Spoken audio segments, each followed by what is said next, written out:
Wow, what a surprise finish to WrestleMania 31, Santa Clara, California, Levi's Stadium. Brian Fritz and Michael Wiseman from BetweenTheRopes.com. An incredible finish to the show. Brock Lesnar taking on Roman Reigns in the main event for the WWE World Heavyweight Championship, but neither of them left with the gold in the end. It was Seth Rollins winning the championship. That was an incredible finish, Brian. I think tonight, seeing the way everything played out, you didn't know what to expect. I mean, you had that strong outing by Lesnar right out the gate, right? Yeah. He was brutal. He beat Reigns up, the F5s. And you kind of had this feeling that they were just going to end clean. One way or the other, they were going to end decisively tonight and either give Reigns the title or leave it on Lesnar. So we had talked about before, maybe Rollins cashes in, maybe he doesn't, right? And then he came out, and it was still a surprise. So it was just the way that whole setting was. He cashed in, became a member of the triple threat match then at that point, and it just it was a shocking finale for what people had been calling for, people had been expecting, and it was smart, I felt like. It felt like they did a good job of both making Lesnar look strong in defeat. He didn't take the pin, right? Making Reigns very sympathetic. He's been the babyface that couldn't get over for so long now. And the way he lost, he took the pin. But the way he lost, you also had a little bit bad for him. So a lot of smart things in play, but just an incredible match. Brutal, man. It was a brutal match. And that's the thing, too, that even before Rollins cashed in, I thought it was a fantastic match. I mean, Lesnar was dominating early on, suplex after suplex, and then 3 F5s, and he still couldn't get the win. I was joking with you throughout. I was like, well, he has to kick out again because it took Undertaker, he had to take 3 F5s before he got put away to end the streak last year. So as it continued, and then the blood got involved. Lesnar getting bonked into the pole outside the ring post outside the ring, and there's something you don't see ever in WWE now except when it's a hard way cut, and that's exactly what this is. Lesnar's bleeding all over, the realism of the match, and it looks like Roman Reigns is going to take advantage, and then out of nowhere, Seth Rollins says, this is my moment, and I'm going to take advantage of it, which was incredible to see the crowd reaction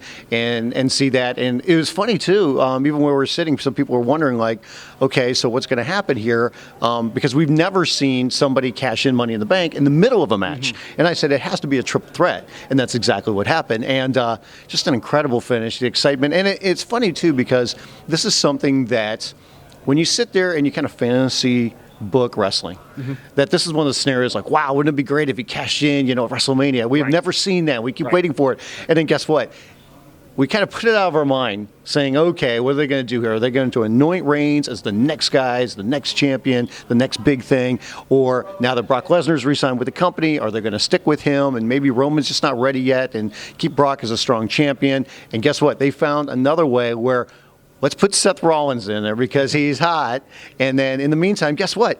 He doesn't even pin Brock Lesnar because it's a triple threat. He pins Roman Reigns, which does so many different things now because you can do Reigns against Rollins, which is something we've seen before. The former members of the Shield, they protect Brock in the process because he's still a part-time champion. He's not going to be on the show all the time. So they found a way around it and did it in a way that just surprised everybody because we put it out of our minds thinking there's no chance for Rollins. Guess what?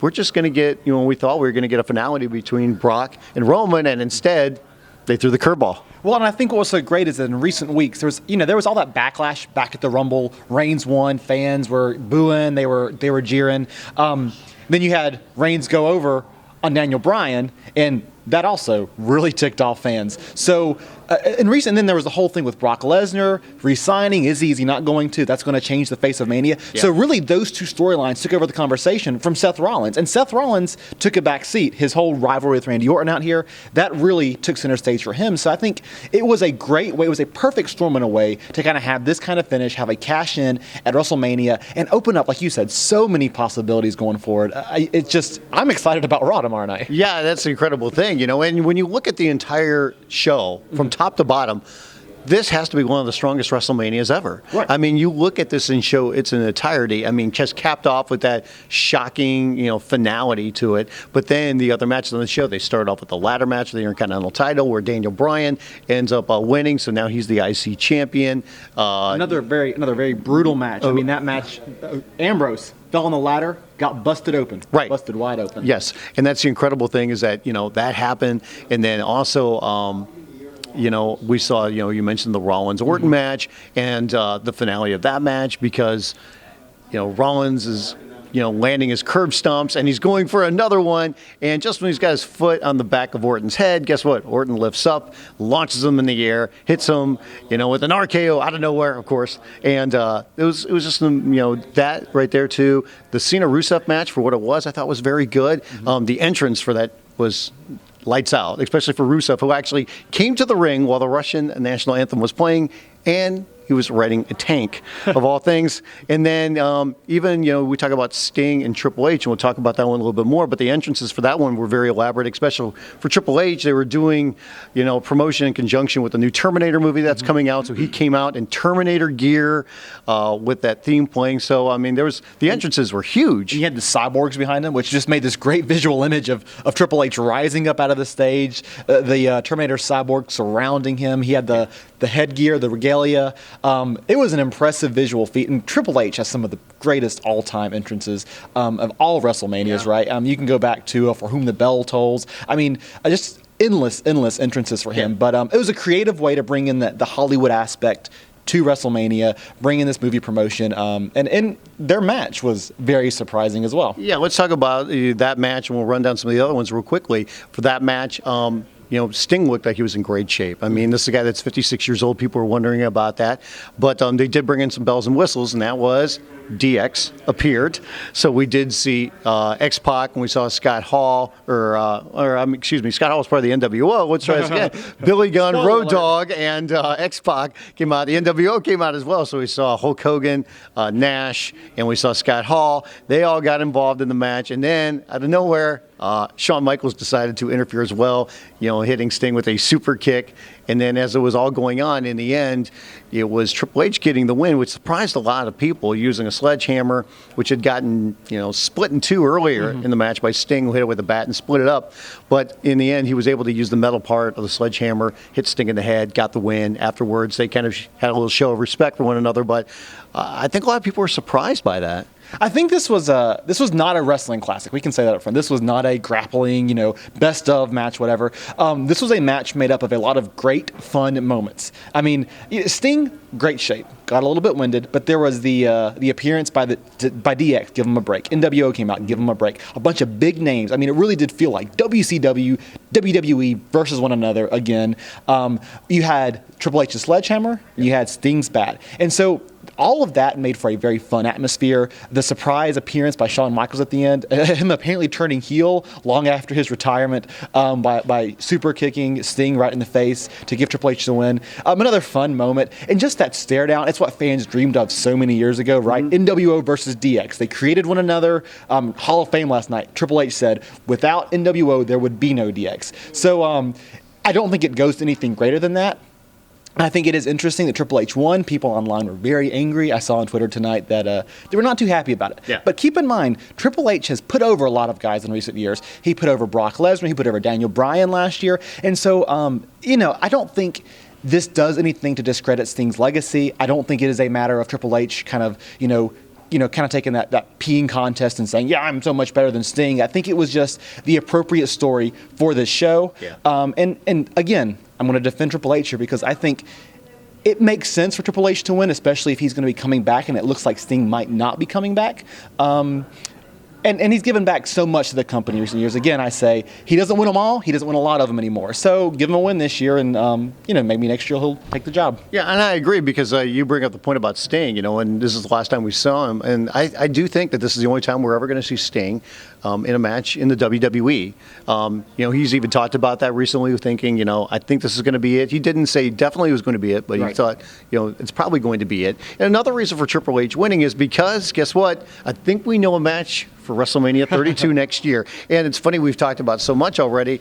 And when it comes to the newsworthy items of the show, probably the most newsworthy item when it comes to social media buzz and things are, guess what? The Rock came out. And not only that, but when he went after Triple H and Stephanie McMahon as they were in the middle of the ring, he needed a little help because he didn't want to hit a woman.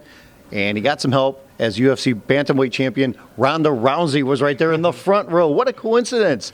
And she got into the ring. She ended up helping Rock, who was beating up Triple H, gave him a judo throw too. And then on top of that, next thing you know, it was Ronda and it was Stephanie McMahon. And I think we've got a match possibly for next year. maybe a little mixed tag team match between all four of them. I think at first, there have been rumors circulating all weekend. The Rock is here. The Rock is here in San Jose. He's backstage at WrestleMania. And at first, we kind of thought something might happen with the main event. But when that segment hit Triple H, Stephanie came out and did their little thing. Stephanie was really doing her great heel role. And when The Rock's music hit, you're like, that's what they're going to do. They're going to do The Rock. They're going to do Triple H, WrestleMania 32, classic feud, Attitude Era feud, two guys in one great final match together. So to see Ronda Rousey get involved in that was a fun surprise. I don't know that I am as excited about a mixed tag match. I see why they do it. I understand the principle behind it. And Right. I think that could still be a draw. And it will be a fun match no matter what, but Ronda Rousey is not by trade. I think she could be one day, but she is not by trade a professional wrestler. There's a big difference there, guys. But that whole segment was so much fun. The Rock was on his game. Ronda Rousey being there added a lot to the whole charade. And Stephanie McMahon, Triple H, again, they are fantastic in this role. Yeah. Stephanie is probably one of, if not the best heel in the company. I loved it, loved everything about it. Social media did too, and it was just a great, fun segment that really told a good story here. Yeah, maybe they would do singles match next year with Ronda against Stephanie and Triple H against Rock, but I think mixed tag, and like you said, it makes a lot of sense that you do that. Plus, Ronda Rousey has to get the blessing of Dana White in the UFC, I think, first, because she still is under contract with them, but you never know what could happen. Real quick before we wrap up, let's talk about some of the other quick things on there. Undertaker returns last year, the streak broken, he returns, he beats Bray Wyatt. You know, it's funny because people were wondering how he was going to look. I thought he looked pretty good. You know, and there was a lot of talk even before the show that Bray Wyatt was injured. Maybe he had hurt his ankle, while going over the match and working out, in the ring beforehand. He looked fine. I don't think anybody expected a classic in this, and it was what it was. It was fine. It was great seeing Undertaker back, and he got a win. I think the Undertaker looked great. He had a good look about him. I think he was a little bit slow. That was my take on it. I know we disagreed on that. Sure. But again, it told the story it needed to. It was not a classic. It wasn't going to be a classic. It was Bray Wyatt versus the Dead Man. Some of the big spots. I wonder if we're going to see the Undertaker again. I just think they're taking a big risk, and granted, The Undertaker does a great job of selling everything that happens in that ring. He is a veteran, and he still gets a pop out here. Like when he went up, and he went up on those the top rope, and he came down and hit him. Everybody popped, even up here in the media box. Everybody popped for him. But I just wonder how much is too much, and if there's money left on the table, maybe I'm not the guy to making that decision. But again, fun match. Bray Wyatt, great in this role. I hope he's not too seriously injured. We heard about the ankle being tweaked. But good that Bray Wyatt, even though he didn't win, I think it's still a good spot for him. And Undertaker's still 22-1. Yeah, exactly. John Cena defeated Rusev. It's funny because he was the guy, that was representing America. And guess what? He was the one that was cheered. It was the Russian that got cheered here in Santa Clara. And also on the pre-show, they had the big show when the Andre the Giant Memorial Battle Royal, the second one.